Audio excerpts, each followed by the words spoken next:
Okay, so since I will be your coach, I want to tell you a little bit more about myself so you can get to know me. This is not scripted. I'm just going off of my head. I want to share with you about my life vulnerably. So, I was born in Kansas. My dad was in the army. My mom is Korean. They met in Korea and got married in the States, in New Jersey. I moved around a lot because of my dad's job. We moved to Germany where my sister was born, and then my dad decided to get out of the military. Let's skip ahead a little bit. So I grew up and I moved around to lots of places. I ended up being in Korea because my dad decided to be a missionary to military people in Korea. So my childhood from 10 to when I went to school, when I went to college at 18, was full of military, mostly men. I was surrounded by adults. Um, I've always, I went to school in Tennessee. I went to a Christian school because very religious. My parents are both very extremely religious people. So it had brought a lot of struggles in my life. There's lots of perfectionism, lots of expectations to be a certain way, to be perfect, to be good. And I like to please people and I like to make people like me, so I tried my best to do everything I was supposed to do. And when I hit puberty, I was a little skinny kid. I've always loved exercise. I've always loved playing sports with my dad. It was the way that we bonded. I was the tomboy. Hint, not straight. And when I hit puberty, I gained some weight, and my dad made some comment about how I was like getting chubby or something, and people would make comments, and I felt it really impacted me, and I felt really sensitive, so I thought I need to lose weight. And my sister got me this book on superfood, so I read it religiously, and I was like into healthy food, and I didn't realize that it was becoming a serious eating disorder.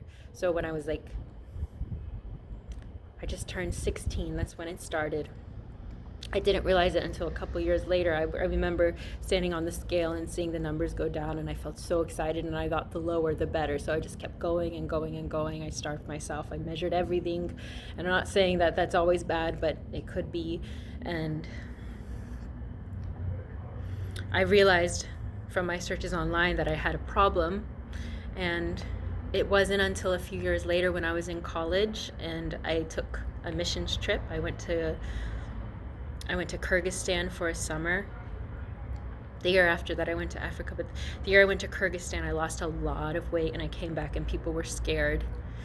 And my dad told me that if I didn't get help, if I didn't get counseling, he would make me come back home, because my parents were helping me financially, because it was what they wanted me to do, is to be a missionary. So they approved of my decision to be in the Christian school. So I went to counseling, and that helped. Semi-Christian counselor. And these things don't really leave you, though.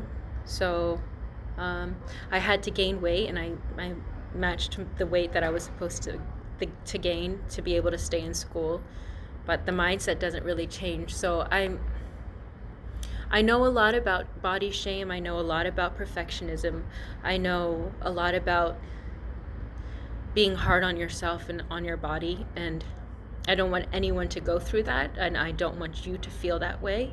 Maybe your goal is to lose weight, maybe it's not to lose weight, but whatever your goal is, I never want you to feel like there's something wrong with your body, or that you have to eat a certain way or exercise a certain way to be okay, because you are okay just right now as you are.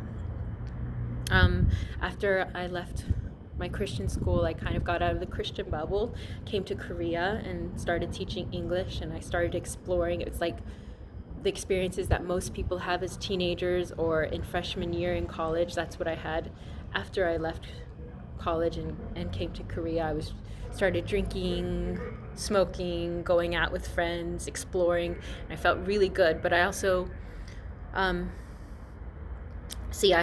for years, I didn't eat sugar. For 5 years, I ate like zero sugar. And there are health benefits to that, but it was not from a healthy place mentally.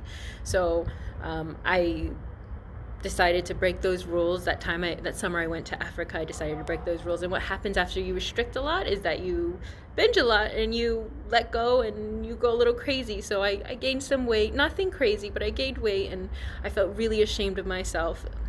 So I guess my journey since then has been figuring out how to think healthfully about fitness, because I've always loved exercise. I've never stopped exercising. I love it so much. And instead of it being a punishment, now I feel like it empowers me and it's just a part of my life. And I absolutely love exercising. I've been into running, I've been into body weight, I've been into weightlifting, I've been into light weightlifting, I've been into all kinds of stuff. And I love it, and I still love it, and I think I always will love it. And I hope you learn to love it too if you don't already. But where was I? I'm in my health journey. I've had to try to figure out a healthy way of eating, healthy way of moving my body and feeling about food. And like, it's hard. It's hard to learn how to accept yourself completely. But the thing is that until you accept yourself, you can't really grow. Because when you rely on a certain number for your weight, or you harshly set certain standards for yourself that are not good for you, and beat yourself up unless you meet those standards, unless you learn to do that, then unless you learn to accept yourself, you're not going to grow. And it's so empowering to just completely accept yourself. So all this to say, I've been through a lot, I've thought about a lot, I've researched so much, I've read so many books, listened to so many podcasts, looked at other people's experiences. This is my interest, this is my passion. I want to help people, I want to help you to reach your goals and to feel good about yourself, because I know how horrible it is to hate yourself, and I don't want that for anyone. And I want you really, like I've said before, is to find empowerment and joy and health. Empowerment through exercising your body and seeing what it's capable of, how strong you can be, what your body can do. Joy through shifting your mindsets from negative thinking and false beliefs to correct beliefs that make your life full of joy. And I want you to be healthy. I want you to eat well. I want you to enjoy life, go for walks, sleep well. Everything that makes a full life. And it is hard to do things on your own. We always need help. We as humans need help. As much as we might not want to sometimes, we do need help, and we need help from other people. And I want to be that person for you. I am not God. I'm not going to be able to fix your problems. I'm not going to be able to do everything, but I'm here to support you in what you need. And I want